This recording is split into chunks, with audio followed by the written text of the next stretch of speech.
دروغای سفید بخشیدنی نیستن، چون تو با دروغ سفید خودتو فریب میدی. به قدر خوردن یک چای تلخ با من باش. ما دو جور دروغ داریم، دروغ سیاه و دروغ سفید.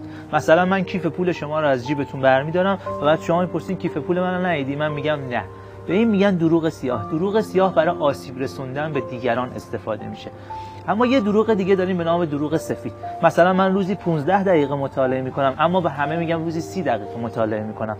یا من هفته‌ای 2 بار باشگاه میرم اما به همه میگم ورزش من هیچ روزی ترک نمیشه.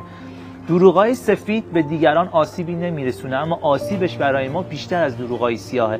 چون اگه دروغ سیاه بگی و پشیمون شی، میری به اون آقا میگی آقا من دروغ گفتم و هر طوری شده رضایتشو جلب میکنی. اما دروغای سفید بخشیدنی نیستن، چون تو با دروغ سفید خودتو فریب میدی.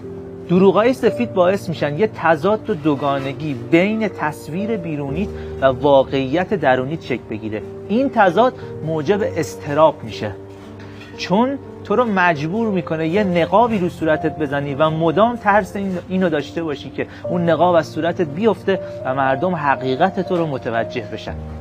تمام لحظاتی که تو ترس افتادن این نقابو داری، از لذت زندگی محرومی. درست مثل کسی که مو نداره و با یه کلاگیس به یه مهمونی رفته. تک تک لحظاتی که مردم تو اون مهمونی مشغول لذت بردنن، اون ترس اینو داره که مبادا اتفاقی بیفته و اون کلاگیس از سرش بیفته. سعی کن همیشه خودت باشی، اینطوری دوست داشتنی تری. سند این حرفم هم اینه که یک لحظه به دوست داشتنی ترین آدمای زندگیت فکر کن. اونا همونایین که خودشونن، همونایی که ادا در نمیارن. باور کن مردم کاملا حس میکنن کی خودشه، کی داره نقش بازی میکنه. سعی کن همیشه خودت باشی، دیگران به قدر کافی هست.